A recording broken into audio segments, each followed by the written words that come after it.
Muy buenos días. Bueno, vamos a comentar ese mercado del día, ese valor del día para estrategias de inversión desde Swissquote. Mi nombre es Gonzalo Cañete y principalmente vamos a arrancar desde el mercado de la renta variable española, IBEX 35, pero vamos a citar también, para que lo sepan ya de entrada los que nos escuchen, DAX alemán. Vamos a comentar el S&P 500 y sus niveles de retroceso de FIBO, porque luego hablaremos de eso. Creemos que es sencillamente un mero rebote alcista lo que estamos viendo. Comentaremos también la situación del crudo, comentaremos el euro dólar y vamos a comentar también, por qué no, la ruptura alcista que vimos la semana pasada del oro, de un canal importante que debemos vigilar. Incluso también podríamos destacar pues ciertos niveles clave del dólar con respecto a otras divisas que están llevándonos, sobre todo ahora mismo la libra dólar, a puntos muy importantes de los últimos años. Muy bien, de acuerdo, pues arrancamos. Sencillamente, ¿qué tenemos en pantalla?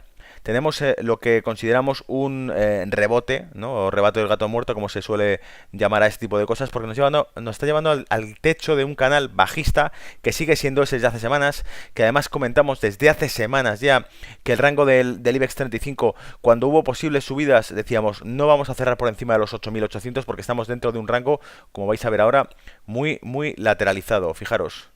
Este es el rango que tenemos aquí, está bien formado y creemos que ahí nos hemos metido y de ahí va a ser difícil salir. Mientras tanto que tenemos un canal bajista muy bien definido, que creo que sencillamente nos costará mucho ver nuestro IBEX pues superar los 8.500 e incluso acercarnos a esos 8.800. Como veis aquí, 8.800 es la última frontera y la parte importante o el reto importante sería superarlos. De modo que lo más previsible es que veamos de nuevo bajadas en el mercado que nos conduzcan sobre todo a la recuperación de este gap que dejamos aquí. Los 7.900 puntos no serían de extrañar, ¿de acuerdo? Bien, pasamos un poco también a ver el contexto de esto con el respecto al resto de la renta variable en Europa. Tenemos este DAX, que este DAX sí nos deja algo más de juego a la hora de buscar un repunte alcista, un movimiento alcista, una recuperación alcista, que nos llevaría pues hacia los 10.300 puntos. Pese a que tenemos esta neckline que fue la que detonó la bajada, a ver si la vemos aquí, un movimiento bajista bastante claro, tenemos una figura hombro, cabeza, hombro muy bien definida, cuya proyección nos llevó a este movimiento tan claro que cumplió y además sobrepasó ese objetivo. Luego lo que estamos viendo es que muy probablemente las subidas, en el caso del DAX, tampoco prosperen demasiado hasta los 9.800 puntos, pese a que en términos generales la estructura sea más positiva que la que tiene la renta variable española. Y muy probablemente esto sea causa de la situación política en España. Sencillamente, no hay que complicarse las cosas. Es una situación política muy concreta la que está teniendo España ahora mismo y por eso lastra por encima del resto de las bolsas europeas al IBEX 35, al selectivo español. ¿De acuerdo? Vamos al rey de todos los índices, a la renta variable, al maestro de todos, que es el S&P 500 americano, Wall Street. Y aquí nos vamos a dar cuenta de una cosa bastante clara. Tenemos destacado un rango, este rango está definido por los niveles de Fibonacci del movimiento completo bajista que formó. Vamos a ver si lo vemos con la máxima nitidez posible. Desde todo el recorrido bajista hasta el mínimo que hizo, e incluso dilatándolo un poco más, nos podríamos llevar hasta aquí. ¿De acuerdo? En lo que nos vamos a encontrar prácticamente va a ser, ¿lo veis? Estos retrocesos de FIBO.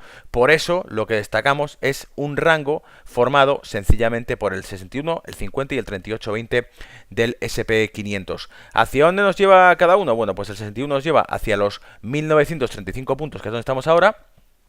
Posible zona de giro, 50 puntos, posible zona de giro, 38 puntos, 50% de retroceso, posible zona de giro, en torno a los 1960 puntos. Y por último, los 1990 puntos, siguiente zona de giro. Es decir, confiamos en estos tres retrocesos del FIBO como zonas de cambio de la tendencia. Y desde luego nos fijamos también un poco, si pasamos a un panorama un poquito más de proyección, vemos el 100% del movimiento, el 161,8% de ese movimiento, hacia dónde nos llevaría. De continuar obviamente un segundo impulso bajista, ¿de acuerdo? Porque nos proyectaría directamente, pues si lo cogemos y hacemos su proyección, parados ahí, nos llevaría directamente a un 100% que sería esta zona. Donde vemos claramente que puede haber cierto giro de tendencia sería en esta zona de 1.765 puntos, pero obviamente las proyecciones son bastante negativas en ese sentido. ¿De acuerdo? Un retroceso que apoyase en el 38 de este rango, lo vemos aquí, lo dejamos ahí anclado, nos llevaría hasta el 100% que sería justo los 1.765 puntos del S&P 500. Luego si vemos que no prospera el giro alcista en el S&P 500, sabemos dónde esperarle. 1.765, obviamente teniendo en cuenta todas las bajadas que ha tenido previas y todo el soporte que tenga en 1.800. ¿De acuerdo? Bien, comentamos lo que decíamos al principio sobre euro-dólar, que creo que es interesante comentar. Fijaros, en un plano de muy medio plazo, lo que estamos viendo es toda la evolución del año 2015.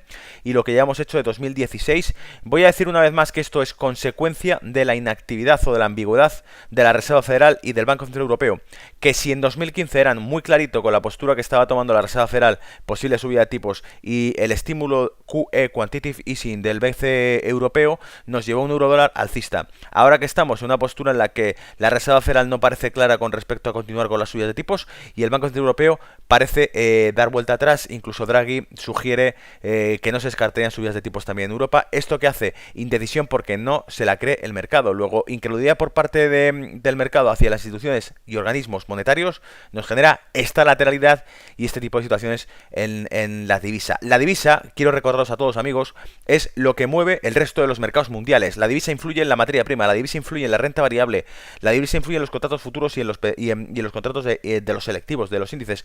Luego la divisa, que también influye en la renta fija, está en la cúpula de esta pirámide de mercados, que es lo que está generando todo lo demás. Vemos esta lateralización que tiene el euro dólar y muy probablemente veamos que hay un debilitamiento generalizado que además coincide con dos cosas.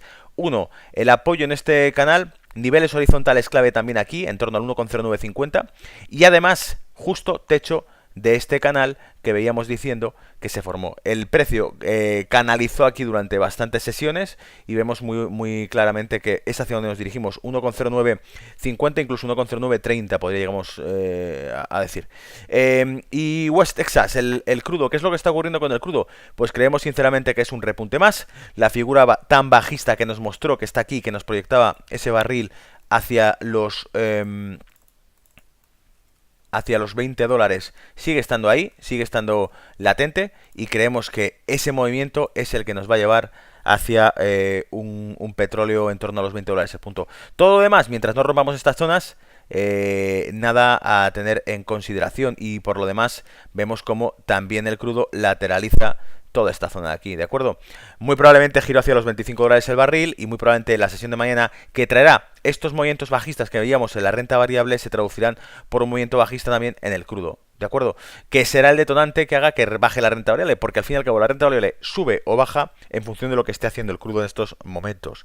Luego es una pieza fundamental para que entendamos el mercado. Y con respecto al oro, sí es necesario destacar esta pauta de agotamiento, el movimiento bajista que teníamos en el oro, que al acercarnos, al verla más de cerca, vemos perfectamente cómo, veis cómo es la ruptura de todo un canal. Si hacemos la proyección de este canal, fijaros, nos lleva hasta esta zona, el objetivo, ¿de acuerdo? Si me acerco para ver si tiene sentido o no, me encuentro con que sí me da una zona de máximos interesante, ¿la veis?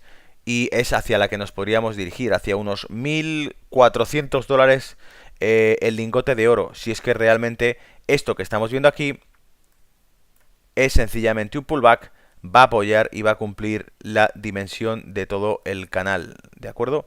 Entonces, bueno, poca cosa más. Damos un repaso bastante avanzado a lo que podemos esperar de las sesiones, posiblemente giros en la renta variable europea, posiblemente también retrocesos, habrá que verlo en el S&P, que es el que mantendrá el rumbo del resto de las rentas, o sea que vigilaremos primero el S&P 500, después esperamos giros bajistas en la renta variable europea, bajadas generalizadas en el crudo de nuevo, volviendo a los 25 dólares el barril, y poca cosa más. Seguimos bajistas en el euro dólar, esperando a que, eso sí, esa baja del euro dólar facilite las cosas a la renta variable europea, porque movimientos bajistas en la renta variable europea, movimientos bajistas en el euro dólar, movimientos alcistas en la renta variable europea. Espero que estas correlaciones que os comento os ayuden a entender mejor el mercado y os faciliten la operativa, ¿de acuerdo?